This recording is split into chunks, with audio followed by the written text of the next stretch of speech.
In that time I got reincarnated as a slime, we were introduced to Yuuki Kagurazaka, a seemingly good-hearted person, but that isn't true at all, and he is in fact the true mastermind behind most of the events that happened to Rimuru and his friends. So in today's video, let us go over his character to find out who he really is while also looking at his powers and abilities. As always, this video will contain light novel spoilers for Yukki, so here's a spoiler warning just in case. Also, if you enjoyed the video, don't forget to like the video and subscribe to the channel for more Tensura content in the future. 紹介君の親魔王カザリームからね。 To start, let's go over a bit of Yuki's past before he was transported to the Tensura world. In his previous world, he's a natural-born genius and he lived a normal but fulfilling life because he had loving parents and plenty of friends. However, his life changed when his parents died after an overworked truck driver who fell asleep at the wheel crashed into their car. The courts had ruled that the truck driver was innocent and Yuki realized that society was flawed and cruel. He soon fell into despair and wanted to take revenge on society by destroying and rebuilding it from the ground up, but he couldn't bring himself to cause misfortune for others, so he decided to take it slow and build his way up, trying to become a politician. But before he could realize his mission, he was transported to the Tensura world. Now, despite telling many people that he's a stray Otherworlder, Yuki is actually a summoned Otherworlder who was summoned by Demon Lord Kazarium. When Kazarium was killed by Leon Cromwell, she still retained some of her powers, so she used the last of it to summon a body that was compatible with her spiritual body. Kazarium tried to lay a curse that would instantly destroy Yuki's mind and allow her to easily take over his body. But Yuki, being a genius, was able to quickly understand how the Tensura world worked when he was being transported. Yuki had desired the power to change the world, so he was able to acquire the unique skill creator and he would then use it to create the skill called anti-skill, more on them later. He nullified the curse and feeling pity for Kazarium, he allowed her to remain inside his body until he found a suitable replacement body for her to possess. He would travel with Kazarium and he realized that this new world is flawed as well, so he decided his new mission in life was to conquer and become the ruler of this world. Sometime later, he would meet Suzu Izawa and became one of her students alongside Hinata Sakaguchi. He was able to learn many things about this new world thanks to Suzu and he really respected her. That's why he was angry when Rimuru revealed that he consumed her. But anyways, within the 10 years that he spent in this new world, he carefully planned for everything he needed to achieve his goal of world domination. One of the first things he did was using his knowledge of a modern world to rework the previous Adventurers Association into the Free Guild. He was appointed as the new Grandmaster of the Free Guild and it was able to expand with the backing of the Western Council. He then introduced numerous safety nets like a new threat level and adventurer ranking system, and it managed to greatly reduce the number of monster-related deaths while also improving the lives of many people. He even used the Free Guild to help stray or summon other worlders that were lost in this world like Masaki Honjo, so many other worlders actually really respected him. The Freedom Academy was also established to teach other worlders numerous subjects that would help them navigate this new world. However, despite the good Yuki has done as the Grandmaster, he also deals in many underground activities. For starters, he had met Damrada during some point in time and had helped him to destroy Echidna, a dark organization that commanded the underworld of the Eastern nations. After they destroyed Echidna, Yuki reorganized and restructured it into Cerberus, a secret society that handled many legal to illegal jobs for influential nobles and merchants. Then Yuki also acquired the help of the Moderate Clown Troupe after he promised to revive their master Kazarium, who was residing inside of him. When Kazarium was given a homunculus body and became Kagali, she saw allegiance to Yuki and gave the leadership role of the Moderate Clown Troupe over to him.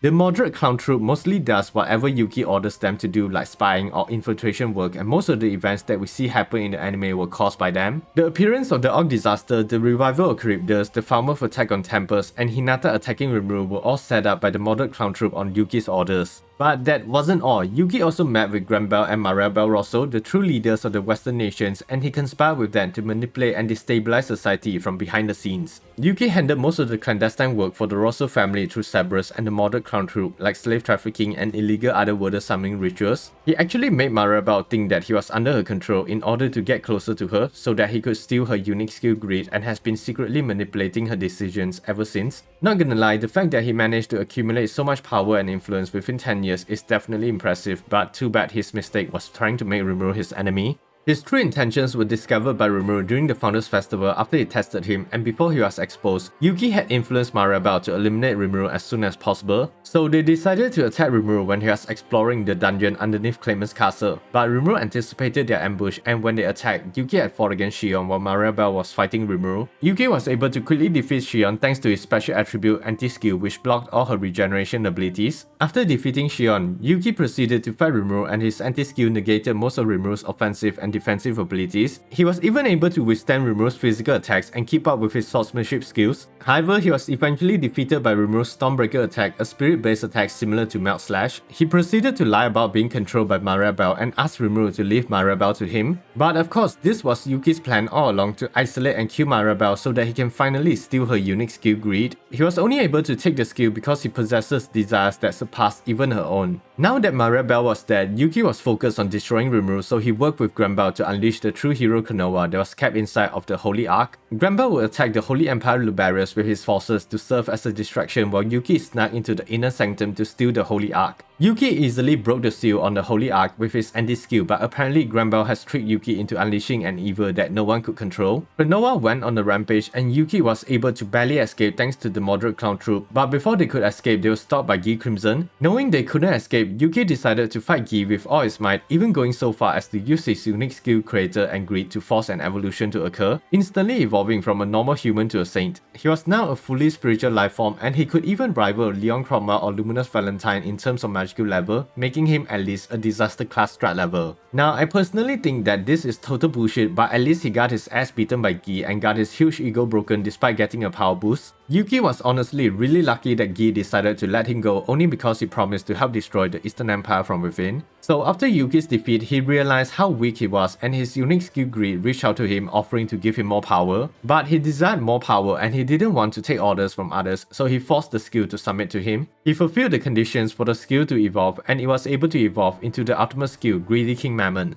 Again, I still think Yuki is so lucky, but whatever, let's go over his skills and abilities. So starting with Greedy King Mammon is a skill that belongs to the Deadly Sin series and is considered to be very special because it's powered by the emotions and desires of the user. It has the power to dominate human desires, and the stronger the desire of the user was, the greater their power would become. Now, as for the sub-skills of Greedy King Mammon, it's not very clear, but here are some that I managed to find. The first one is called Desire Domination, and this allows Yuki to manipulate and amplify a person's desire to control them, but he cannot control anyone whose desire is greater than his own. There are two ways to do this, either by dominating people through influencing their desires so that their goals will align with his own, or forcefully take control of someone by overwhelming them with his desires and completely destroying their will. The second one we have is Death Wish, which allows him to envelop targets in a wave of darkness that feeds on their desire to live and turn it into a desire to die, essentially making people kill themselves, so the stronger the target's desire to live, the more effective the attack.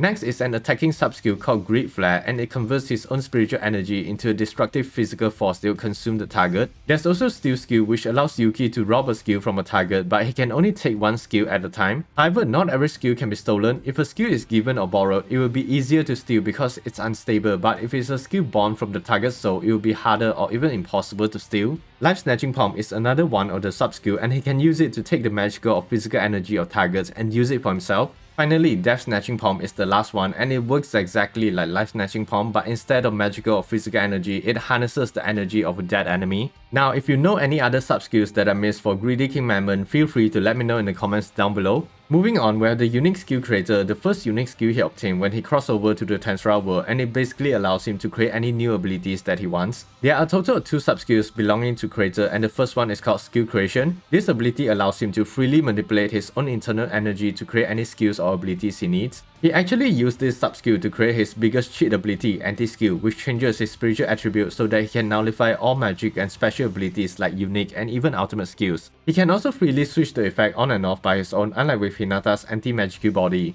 Although a powerful and broken ability, Anti-Skill actually has a few weaknesses, like its effect does not apply to weapons, and against purely physical or Saint Sword techniques like Melt Slash, this ability is completely useless. Also, the effect of Anti-Skill isn't permanent and can be easily countered by opponents who have amazing control over their magicals. Back to the topic at hand, the last sub-skill is called Analysis, and it essentially allows him to analyze any skills of the targets as long as he is directly affected by the skill or he sees them using it. That's all the skills that Yuki possesses for now, and with his ultimate skill, Yuki has an existence value of around 2 million, making him a super awakened class.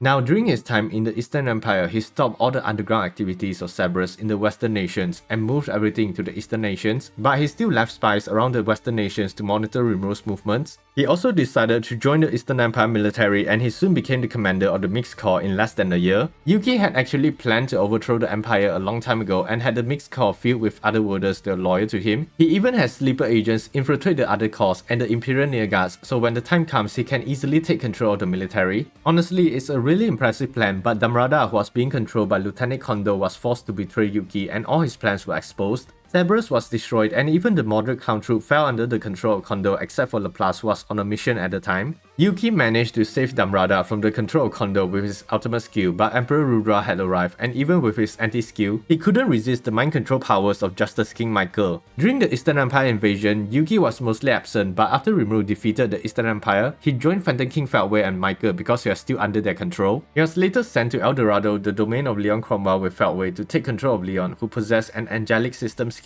During the battle, Kigali, who had broken free from the mind control, tried to work together with Leon and Laplace to save Yukki. But before she could do anything, Michael reinforced all his control using Regalia Dominion, and even Leon had fallen under his control, leaving only Laplace fighting. Yukki was now fighting Laplace, but he started to regain his senses and somehow freed himself from the control of Michael. Yukki was only able to break free because his ego was never dominated by Michael in the first place, but instead it was the ego of greedy King Mammon that was being controlled. He actually switched with Mammon when he knew he was about to be dominated so that he could reside within his own ego to analyze how Regalia Dominion worked and disable the control circuit. Yukki, now back in control, managed to free Kigali from Michael's control as well by using Skill Steal to take away her ultimate skill. Feltway realized how dangerous Yukki was, so he awakened Footman, who has been taken over by the great magician Jahil, to kill him. Jahil pierced a hole through Yukki's chest, and he only survived because he was a spiritual life form. Awakened Yukki, Tyr, Kigali and Laplace then worked together to fight Jahil, but in the end, only Yukki and Laplace were left standing. Jahil then fired a powerful energy blast towards them, so Yukki and Laplace used the last of their powers to protect Kigali and Tyr, buying enough time for Rimuru, who just arrived, to contain the blast. Both men perished, but at least they managed to save their friends Tyr and Kigali. But according to Seal, although the energy blast was powerful enough to destroy even the spiritual body, there's a chance that the both of them are still alive, so I think that we'll still see them returning in future volumes. Grandmaster の顔とひん曲がった野望を同居させとる変人、Yuuki Kagurazaka はんや。Anyways, that's all on Yuuki Kagurazaka, and I personally don't really like his character because he's more of a marriage suit than Rimuru is, but I do hope that he will return later on. But what about you? What are your opinions on his character, and do you like or dislike him? Feel free to share your thoughts down below. Also, if you enjoyed the video, don't forget to like the video, subscribe to the channel and hit that notification bell for more Tensura content in the future. Thanks for watching, and as always, stay safe everyone.